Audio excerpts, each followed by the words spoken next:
নমস্কার। একসময় ২৩ মে ২০২০-তে যা ছিল এক কবির কণ্ঠে আরও কবিদের কবিতা পাঠ, তা যতই দিন এগিয়ে গেছে ক্রমশ হয়ে উঠেছে বৈদিক যুগ থেকে অধুনান্তিক সময়ের বাংলা ভাষার উচ্চারণে আবিশ্বের কবিদের কবিতা পাঠ।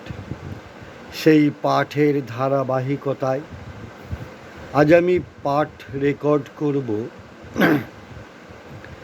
বাংলা ভাষার সম্ভাবনাময় এক কবি সুরাইয়া ইসলামের কবিতা অকুতভয়।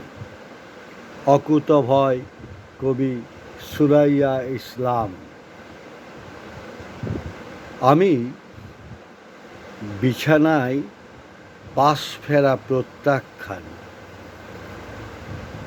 আনত কোপলে লেপটানো বালিশ, ঘৃণা, অভিমান, ভেজা চোখ, জল, টলমল,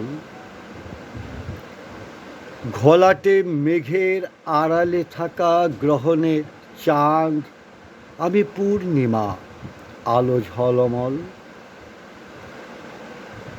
আমি সব ঝর্ণায় হাসি খুঁজি না, বর্ষা দেখি বন্যায়। সব মিলনে প্রেম থাকে না, তাই আপোষ করি না অন্যায়। আমাকে কি আর জীবন চেনাবে বলো? আমি তো সেই অকুতভয়, জীবন বেঁচে কুসুমে করিনি হৃদয়ের অপচয়। কবিকে আমার শুভেচ্ছা, অভিনন্দন ও ভালোবাসা। কবির জয় হোক, কবিতার জয় হোক।